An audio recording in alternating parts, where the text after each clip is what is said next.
Hello aspirants, welcome back to India for IAS. Daily answer writing practice day 43 ನ video discussion ಗೆ ನಿಮ್ಮೆಲ್ಲರಿಗೂ ಸ್ವಾಗತ. ನಾನು ಶಿವಲಿಂಗಯ್ಯ. ಡೇ 43 ಗೆ ನಿಮಗೆ ಕೊಟ್ಟಿದ್ದಂತಹ ಪ್ರಶ್ನೆ ಬಂದು analyse the role of Christian missionaries in the development of modern education in Karnataka. How did missionary run schools and colleges influence the regions intellectual and social development. ಕನ್ನಡದಲ್ಲಿ ನೋಡೋದಾದ್ರೆ ಕರ್ನಾಟಕದಲ್ಲಿ ಆಧುನಿಕ ಶಿಕ್ಷಣದ ಬೆಳವಣಿಗೆಯಲ್ಲಿ ಕ್ರಿಶ್ಚಿಯನ್ ಮಿಷನರಿಗಳ ಪಾತ್ರವನ್ನು ವಿಶ್ಲೇಷಿಸಿ, ಮಿಷನರಿಗಳು ನಡೆಸುವ ಶಾಲೆಗಳು ಮತ್ತು ಕಾಲೇಜುಗಳು ಕರ್ನಾಟಕದ ಬೌದ್ಧಿಕ ಮತ್ತು ಸಾಮಾಜಿಕ ಬೆಳವಣಿಗೆಯ ಮೇಲೆ ಹೇಗೆ ಪ್ರಭಾವ ಬೀರಿದವು ಅಥವಾ ಬೀರಿವೆ. ಸೊ ಇದೊಂದು 10 ಅಂಕಗಳ ಪ್ರಶ್ನೆ ಆಗಿದ್ದು 150 ಪದಗಳ ಮಿತಿಯೊಳಗೆ ನೀವು ಆನ್ಸರ್ ಅನ್ನ ಬರೀಬೇಕಾಗತ್ತೆ. ಮೊದಲಿಗೆ ಇದು ಯೂಶಲಿ ನಿಮಗೆ ಪೇಪರ್ ಅಂದ್ರೆ GS ಪೇಪರ್ 1 ನ ಯೂಶಲಿ ರಿಲಿಜಿಯಸ್ ಪಾರ್ಟ್ ಹೆಡ್ಡಿಂಗ್ ಅಲ್ಲಿ ಬರುತ್ತೆ. ಅಂದ್ರೆ ರಿಲಿಜಿಯಸ್ ಪಾರ್ಟ್ ಬಂದಾಗ ನಿಮ್ಗೆ ಹಿಂದೂಸ್ ಅಥವಾ ಸನಾತನ ಅಥವಾ ಹಿಂದೂ ಧರ್ಮ ಆಗಿರ್ಬೋದು, ಆ ನಂತರದಲ್ಲಿ ಇಸ್ಲಾಂ ಧರ್ಮ ಆಗಿರ್ಬೋದು, ಅಥವಾ ಕ್ರಿಶ್ಚಿಯನ್ ಧರ್ಮ, ಬೌದ್ಧ ಧರ್ಮ, ಜೈನ ಧರ್ಮ ಮತ್ತು ಸಿಖ್ ಧರ್ಮದ ಬಗ್ಗೆ ಮೆನ್ಷನ್ ಮಾಡ್ತಾ ಬಂದು ಅದ್ರ ಜೊತೆಗೆ ಯಾವ ಕಾಂಪೋನೆಂಟ್ಸ್ ಅಲ್ಲಿ ಆ ಧರ್ಮಗಳನ್ನ ನೀವು ಅಧ್ಯಯನ ಮಾಡಬೇಕು ಅನ್ನೋದನ್ನು ಕೂಡ ಕೊಟ್ಟಿದ್ದಾನೆ. ಸೊ ಆ ಇದರಲ್ಲಿ ಕ್ರಿಶ್ಚಿಯನ್ ಧರ್ಮದ ಬಗ್ಗೆ ಕೊಟ್ಟಾಗ ಕ್ರಿಶ್ಚಿಯನ್ ಯುರೋಪಿಯನ್ನರ ಆಗಮನ ಆಗಿರ್ಬೋದು, ಅಥವಾ ಲೈಕ್ ಕ್ರಿಶ್ಚಿಯನ್ ಅಥವಾ ಕ್ರಿಶ್ಚಿಯಾನಿಟಿ ಧರ್ಮದ ಒಂದು ಆಗಮನ ಆಗಿರ್ಬೋದು. ಅದ್ರಲ್ಲಿ ಮೇನ್ ನಮಗೆ ಕಾಂಪೋನೆಂಟ್ ಆಗಿ ಸಿಗುವಂಥದ್ದು ಎಜುಕೇಶನ್ ಪಾರ್ಟ್ ಅಥವಾ ಆರೋಗ್ಯ ಅಂದ್ರೆ ಅಥವಾ ಹೆಲ್ತ್ ಕೇರ್ಗೆ ಯೂಶಲಿ ನಾವು ಕ್ರಿಶ್ಚಿಯನ್ ಮಿಷನರೀಸ್ ಮಾಡಿದಂತಹ ಸೇವೆಗಳನ್ನ ಯೂಶಲಿ ಅಲ್ಲಿ ಸಿಲೆಬಸ್ ಅಲ್ಲಿ ಕೊಟ್ಟಿದ್ದಾರೆ. ಸೊ ಆ ದೃಷ್ಟಿಯಿಂದಾಗಿ ನಾವು ಯಾವಾಗ್ಲೂ ಎಕ್ಸಾಮ್ ಪರ್ಸ್ಪೆಕ್ಟಿವ್ ಇಂದ ಓದ್ಕೋಬೇಕು ಅಥವಾ ಎಕ್ಸಾಮ್ ಪರ್ಸ್ಪೆಕ್ಟಿವ್ ಇಂದ ಕ್ರಿಶ್ಚಿಯನ್ ಧರ್ಮವನ್ನು ಅಧ್ಯಯನ ಮಾಡಬೇಕು ಅಂದ್ರೆ ಮುಖ್ಯವಾಗಿ ನಾವು ಶಿಕ್ಷಣದ ಬಗ್ಗೆ ಅಥವಾ ವುಮೆನ್ ನ ಅಪ್ಲಿಪ್ಮೆಂಟ್ ಬಗ್ಗೆ ಅಥವಾ ವುಮೆನ್ ನ ಸಬಲೀಕರಣ ಅಥವಾ ಏನಂತ ಮಹಿಳಾ ಸಬಲೀಕರಣ ಅಂತ ಕರಿತೀವಿ ಅದ್ರ ಬಗ್ಗೆ, ಅಥವಾ ಆರೋಗ್ಯ ಸೇವೆಗಳ ಬಗ್ಗೆ, ಈ 3 ಆಸ್ಪೆಕ್ಟ್ ಇಂದ ನಾವು ಅಧ್ಯಯನ ನಡೆಸಬೇಕಾಗತ್ತೆ ಕ್ರಿಶ್ಚಿಯಾನಿಟಿ ಬಗ್ಗೆ. ನಾವು ಇಂದಿನ ಪ್ರಶ್ನೆಯ ಕ್ವಶನ್ ನಲ್ಲಿ ಕ್ರಿಶ್ಚಿಯನ್ ಮಿಷನರೀಸ್ ಗಳಿಂದ ಅಥವಾ ಕ್ರಿಶ್ಚಿಯನ್ ಮಿಷನರಿ ರನ್ಡ್ ಸ್ಕೂಲ್ಸ್ ಏನಿದಾವೆ ಅಂದ್ರೆ ಕ್ರಿಶ್ಚಿಯನ್ ಮಿಷನರಿಗಳು ನಡೆಸುವಂತಹ ಶಾಲಾ ಕಾಲೇಜುಗಳಿಂದ ಹೇಗೆ ಕರ್ನಾಟಕದ ಒಂದು ಶಿಕ್ಷಣ ವ್ಯವಸ್ಥೆ ಕ್ರಾಂತಿಯನ್ನ ಕಂಡಿತು, ಆ ರೀತಿಯಾಗಿ ನಾವು ಇದನ್ನ ಅಧ್ಯಯನ ಮಾಡಿ ಆನ್ಸರ್ ಅನ್ನ ಬಿಲ್ಡ್ ಮಾಡ್ತಾ ಬರಬೇಕಾಗುತ್ತೆ. ಮೊದಲಿಗೆ ಕ್ರಿಶ್ಚಿಯನ್ ಮಿಷನರಿಗಳ ಪಾತ್ರವನ್ನ ಇಂಟ್ರೊಡಕ್ಷನ್ ಪಾರ್ಟ್ ನಲ್ಲಿ ನೀವು ಒಂದಷ್ಟು ಲೈಕ್ 3 to 4 ಲೈನ್ಸ್ ಅನ್ನ ಬರೀಬೇಕಾಗತ್ತೆ. ದೆನ್ ಬಾಡಿ ಪಾರ್ಟ್ ನಲ್ಲಿ ಹೇಗೆ ಒಂದು ಲೈಕ್ ಈ ಕ್ರಿಶ್ಚಿಯನ್ ಮಿಷನರಿಗಳು ಆಧುನಿಕ ಶಿಕ್ಷಣದ ಬೆಳವಣಿಗೆಯಲ್ಲಿ ಒಂದು ಪಾತ್ರವನ್ನ ಬೀರಿದು ಅನ್ನೋದ್ರ ಹೆಡ್ಡಿಂಗ್ ಹಾಕೊಂಡು ನೀವು ಆನ್ಸರ್ ಅನ್ನ ಬರೀಬೇಕು. ಅದ್ರ ಜೊತೆಗೆ ಇನ್ನೊಂದು ಪಾಯಿಂಟ್ಸ್ ಆಗಿ ನೀವು ಕರ್ನಾಟಕದ ಒಂದು ಬೌದ್ಧಿಕ ಮತ್ತು ಸಾಮಾಜಿಕ ಬೆಳವಣಿಗೆಯನ್ನ ಬೆಳೆಸುವಲ್ಲಿ ಅಥವಾ ಸಾಮಾಜಿಕ ಬೆಳವಣಿಗೆಯನ್ನ ಹೆಚ್ಚಿಸುವ ಅಧಿಕಗೊಳಿಸುವ ಕೆಲಸದಲ್ಲಿ ಹೇಗೆ ಕ್ರಿಶ್ಚಿಯನ್ ಮಿಷನರಿಗಳು ತಮ್ಮ ಪಾತ್ರವನ್ನ ಬೀರಿದ್ವು ಅನ್ನೋದನ್ನು ಕೂಡ ನೀವು ಅಥವಾ ಪ್ರಭಾವವನ್ನ ಬೀರಿದ್ರು ಅನ್ನೋದು ಕೂಡ ಆನ್ಸರ್ ಅಲ್ಲಿ ಹೊರತರಬೇಕಾಗತ್ತೆ.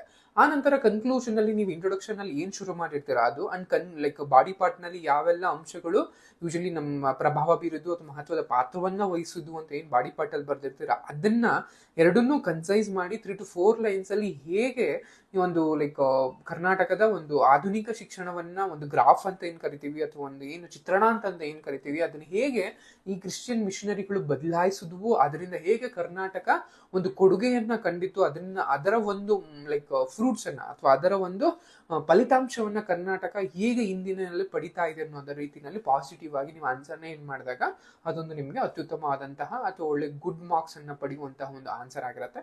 ಸೊ ಅದನ್ನ ಹೇಗೆ ಅಪ್ರೋಚ್ ಮಾಡ್ಬೋದು ಅಂತ ನಾವು ಇಂಟ್ರೊಡಕ್ಷನ್ ಪಾರ್ಟ್ ನಲ್ಲಿ ನಿಮ್ಗೆ ಯೂಶಲಿ PTK ಅಂತ ನಾವೇನ್ ಕರಿತೀವಿ. ಸೊ ಅಲ್ಲಿ ನಿಮ್ಗೆ ಆಧುನಿಕ ಶಿಕ್ಷಣ ಅಭಿವೃದ್ಧಿಯಲ್ಲಿ ಹೇಗೆ ಕ್ರಿಶ್ಚಿಯನ್ ಮಿಷನರಿಗಳು ಮಹತ್ವದ ಮತ್ತು ಪರಿವರ್ತಕ ಅಂತ ಕರಿತೀವಿ, ರೆವಲ್ಯೂಷನರಿ ಪಾತ್ರವನ್ನ ಹೇಗೆ ವಹಿಸ್ತೇವೆ, ಅದ್ರ ಜೊತೆಗೆ ಸಾಮಾಜಿಕ ಸುಧಾರಣೆ ಆಗಿರ್ಬೋದು ಅಥವಾ ಮಹಿಳಾ ಶಿಕ್ಷಣ ಆಗಿರ್ಬೋದು ಅಥವಾ ಅಂಚಿನಲ್ಲಿರುವ ಅಂತ ಕರಿತೇವೆ ದುರ್ಬಲ ವರ್ಗಗಳ ಒಂದು ಉನ್ನತಿ ಆಗಿರ್ಬೋದು, ಇವೆಲ್ಲವನ್ನು ಹೇಗೆ ಕೇಂದ್ರೀಕರಿಸುದು ಅನ್ನೋ ರೀತಿಯಲ್ಲಿ ನೀವು ಅಂಡ್ ಆಧುನಿಕ ಶಿಕ್ಷಣಕ್ಕೆ ಹೇಗೆ ಅಡಿಪಾಯ ಹಾಕುದ್ವು ಅನ್ನೋ ರೀತಿಯಲ್ಲಿ ನೀವು ಒಂದು ಇಂಟ್ರೊಡಕ್ಷನ್ ಪಾರ್ಟ್ ಅನ್ನ ಬರೀಬೇಕಾಗತ್ತೆ.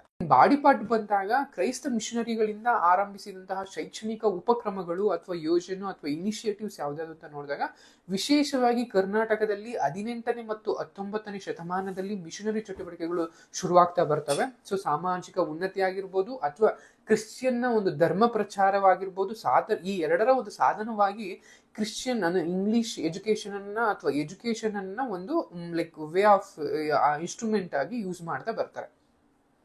ಪ್ರೊಟೆಸ್ಟೆಂಟ್ ಆಗಿರ್ಬೋದು, ಕ್ಯಾಥೋಲಿಕ್ ಆಗಿರ್ಬೋದು ಅಥವಾ ಈ ರೀತಿಯಾದಂತಹ ಪಂಗಡಗಳು ಯೂಶಲಿ ಮೈಸೂರು, ಬ್ಯಾಂಗ್ಳೂರು, ಮಂಗಳೂರು ಮತ್ತು ಕೂರ್ಗ್ ಅಥವಾ ನಮ್ಮ ಕೊಡಗಿನಲ್ಲಿ ಅದು ಲೈಕ್ ಮಿಷನರಿ ಲೈಕ್ ಕಾಲೇಜುಗಳು ಮತ್ತು ಶಾಲೆಗಳನ್ನ ತೆರೀತಾ ಬರ್ತಾರೆ.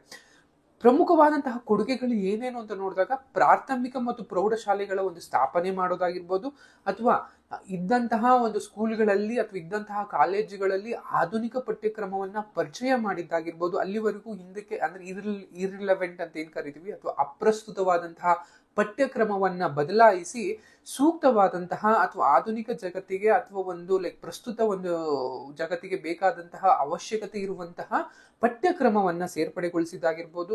ಅಂಡ್ ಹೆಣ್ಣು ಮಕ್ಕಳ ಶಿಕ್ಷಣಕ್ಕೆ ಒಂದು ಪ್ರೋತ್ಸಾಹವನ್ನ ನೀಡಿದ್ದಾಗಿದ್ರು. ಅಲ್ಲಿವರೆಗೂ ಏನಿತ್ತು, ಕೇವಲ ಒಂದು higher class people, so called higher class people ಅಂತ ಏನ್ ಕರಿತೀವಿ, ಅದರಲ್ಲೂ ಕೂಡ ಮೇಲ್ ಡಾಮಿನೇಟೆಡ್ ಅಥವಾ ಪುರುಷ ಪ್ರಧಾನವಾದಂತಹ ಒಂದು ವ್ಯವಸ್ಥೆ ಒಳಗೆ ಶಿಕ್ಷಣವನ್ನ ನೀಡಲಾಗ್ತಾ ಇತ್ತು. ಬಟ್ ಈ ಒಂದು ಬ್ರಿಟಿಷರ ಅಥವಾ ಯುರೋಪಿಯನ್ನರಿಂದ ಏನಾಯ್ತು ಅಂತ ಅಂದ್ರೆ, ಯೂಶಲಿ ಲೋವರ್ ಕಾಸ್ಟೆ ಪೀಪಲ್ಸ್ ಅದ್ರ ಜೊತೆಗೆ ಅಪ್ಪರ್ ಅಂಡ್ ಲೋವರ್ ಕಾಸ್ಟೆ ವುಮೆನ್ಸ್ ಇಬ್ಬರನ್ನು ಕೂಡ ಈಕ್ವಲ್ ಆಗಿ ಅಲೋ ಮಾಡೋದಕ್ಕೆ ಶುರು ಮಾಡ್ತಾ ಬಂದ್ರು, ಅಥವಾ ಅವರಿಗೂ ಕೂಡ ಶಿಕ್ಷಣವನ್ನ ನೀಡೋದಕ್ಕೆ ಅವರು ಶುರು ಇಟ್ಕೊಂಡ್ರು. ಇದು ಕೂಡ ಒಂದು ಮಹಿಳಾ ಶಿಕ್ಷಣದಲ್ಲಿ ಅಥವಾ ಒಂದು ಮಹಿಳೆಯರಿಗೆ ಸಿಗಬೇಕಾದಂತಹ ಒಂದು ಶಿಕ್ಷಣದಲ್ಲಿ ಒಂದು ಕ್ರಾಂತಿಕಾರಿ ನಡೆ ಅಥವಾ ಕ್ರಾಂತಿಕಾರಿ ಹೆಜ್ಜೆ ಅಂತಾನೆ ನಾವು ಕರಿತಾ ಬರ್ತೀವಿ. ನಂತರದಲ್ಲಿ ಸಮಾಜ ಸುಧಾರಣೆಯಲ್ಲಿ ಈ ಮಿಷನರಿಗಳ ಪಾತ್ರ ಹೇಗಿತ್ತು ಅಂದ್ರೆ, ಕ್ರಿಶ್ಚಿಯನ್ ಮಿಷನರಿಗಳು ಕೇವಲ ಎಜುಕೇಶನ್ ಜೊತೆಗೆ ಇಲ್ದಲೆ ಅಥವಾ ಧರ್ಮ ಪ್ರಚಾರ ಇಲ್ದಲೇನೆ, ಸೊ ಧರ್ಮ ಪ್ರಚಾರದ ಜೊತೆಗೆ ಸಾಮಾಜಿಕವಾದಂತಹ ಒಂದು ಸುಧಾರಣೆಗಳನ್ನು ಕೂಡ ಮಾಡ್ತಾ ಬರ್ತವೆ.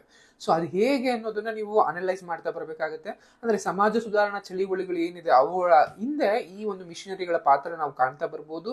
ಅಂಡ್ ದಲಿತರ ಸಬಲೀಕರಣ ಆಗಿರ್ಬೋದು. ಯಾಕೆಂದ್ರೆ ಈ ದಲಿತರಿಗೆ ಅಥವಾ ಕೆಳ ಮಾಧ್ಯಮದ ಅಥವಾ ಕೆಳವರ್ಗದ ಜನರಿಗೆ ಶಿಕ್ಷಣವನ್ನ ನೀಡಲಾಗತ್ತೆ. ಶಿಕ್ಷಣ ನೀಡೋದ್ರ ಜೊತೆಗೆ ಅವರ ಹಕ್ಕುಗಳು ಏನೇನಿದೆ ಅಥವಾ ಅವರ ಕರ್ತವ್ಯಗಳು ಏನೇನಿದೆ ಅಥವಾ ಅವರಿಗೆ ಹೇಗೆ ಸಮಾನವಾಗಿ ಎಲ್ಲರಿಗೂ, ಅಂದ್ರೆ ಭಾರತೀಯದಲ್ಲಿ ಎಲ್ಲರಿಗೂ ಸಮಾನರು ಹೇಗೆ, ಅವರ ಹಕ್ಕುಗಳನ್ನ ಹೇಗೆ ಪಡೆಯಬೇಕು ಅನ್ನೋಂತಹ ಒಂದು ಶಿಕ್ಷಣವನ್ನ ನೀಡಲಾಗತ್ತೆ.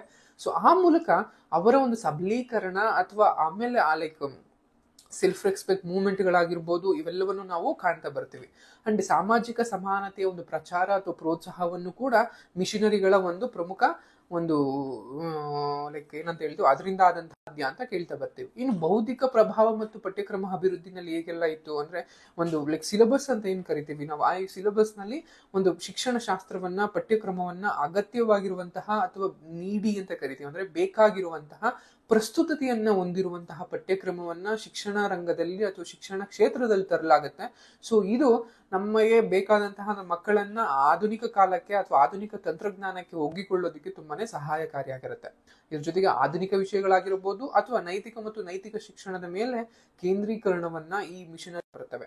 ಇದ್ರ ಜೊತೆಗೆ ಕಾಲೇಜುಗಳ ಸ್ಥಾಪನೆ ಆಗಿರ್ಬೋದು, ಉನ್ನತ ಶಿಕ್ಷಣ ಅಂತ ಕರಿತೀವಿ, ಅಂದ್ರೆ ಏನ್ ಹೈಯರ್ ಎಜುಕೇಶನ್ ಅಂತ ಏನ್ ಕರಿತೀವಿ ಇವತ್ತಿನ ದಿನದಲ್ಲಿ. ಸೊ ಈ ಮಿಷನರಿಗಳು ಸ್ಥಾಪಿಸಿದ ಒಂದು ಪ್ರಮುಖವಾದಂತಹ ಸಂಸ್ಥೆಗಳು ಯಾವ್ಯಾವ ಅಂತ ನೋಡೋದಾದ್ರೆ, ಸೇಂಟ್ ಜೋಸೆಫ್ ಕಾಲೇಜ್ ಆಗಿರ್ಬೋದು, ಅಥವಾ ಮೈಸೂರು ಮೆಡಿಕಲ್ ಕಾಲೇಜ್ ಅಂತ ಏನ್ ಕರಿತೀವಿ ಅದಾಗಿರ್ಬೋದು, ಅಥವಾ ಇತರ ಶಿಕ್ಷಣ ಸಂಸ್ಥೆಗಳು ಬೇಕಾದಷ್ಟು ನಮ್ಗೆ ಇವತ್ತು ಬೆಂಗಳೂರು, ಮೈಸೂರು, ಮಂಗಳೂರು, ಕೊಡಗು ಈ ಸುತ್ತಮುತ್ತ ನಾವು ಬೇಕಾದಷ್ಟು ಈ ಕ್ರೈಸ್ತ ಮಿಷನರಿಗಳು ಶುರು ಮಾಡಿದಂತಹ ಹೈಯರ್ ಎಜುಕೇಶನ್ ಕಾಲೇಜುಗಳನ್ನ ನಾವು ಬರ್ತೀವಿ. ಸೊ ಅದ್ರ ಜೊತೆಗೆ ಈ ಸಾಮಾಜಿಕ ಮತ್ತು ಬೌದ್ಧಿಕ ಅಭಿವೃದ್ಧಿಯ ಮೇಲೆ ದೀರ್ಘಾವಧಿಯ ಪ್ರಭಾವ ಅಂದ್ರೆ ಲಾಂಗ್ ಟರ್ಮ್ ಎಫೆಕ್ಟ್ಸ್ ಏನೇನಾಯ್ತು ಅಥವಾ ಹೇಗೆ ಪ್ರಭಾವ ಬೀರೋದು ಅಂತ ನೋಡಿದಾಗ, ಒಂದು ಸಾಮಾಜಿಕ ಅಭಿವೃದ್ಧಿ ಆಗಿರ್ಬೋದು ಅಥವಾ ಸಾಕ್ಷರತೆಯ ಹೆಚ್ಚಳ ಆಗಿರ್ಬೋದು, ಮಹಿಳಾ ಸಬಲೀಕರಣದಲ್ಲಿ ಏರುಗತಿ ಆಗಿರ್ಬೋದು, ಅಂಡ್ ಬೌದ್ಧಿಕವಾಗಿ ಬೆಳವಣಿಗೆಯನ್ನ ಹೊಂದಿದ್ದು ಹೊಸ ಬೌದ್ಧಿಕ ವರ್ಗ ಅಂತ ಕರಿತೀವಿ. ಅಂದ್ರೆ ಯೂಶಲಿ ಅಲ್ಲಿವರೆಗೂ ಕೂಡ ಕೇವಲ ಒಂದು ವರ್ಗಕ್ಕೆ ಸೀಮಿತವಾದಂತಹ ಶಿಕ್ಷಣದ ಬದಲಿಗೆ ಎಲ್ಲಾ ವರ್ಗದವರು ಯಾರೆಲ್ಲರೂ ಶಿಕ್ಷಣವನ್ನು ಪಡೆಯೋದಿಕ್ಕೆ ಎಲ್ಲರೂ ಇಚ್ಛೆ ಇದ್ದಾರೆ ಅವರೆಲ್ಲರೂ ಶಿಕ್ಷಣವನ್ನು ಪಡೆಯೋದಿಕ್ಕೆ ಶುರು ಮಾಡಿದಾಗ ಒಂದು ಹೊಸ ಬೌದ್ಧಿಕ ವರ್ಗ ಅಥವಾ ಒಂದು ಹೊಸ ಮಿಡಲ್ ಕ್ಲಾಸ್ ಅನ್ನುವಂಥದ್ದು ಹೊರಹೊಮ್ಮತ್ತೆ. ಅದಾಗಿರ್ಬೋದು.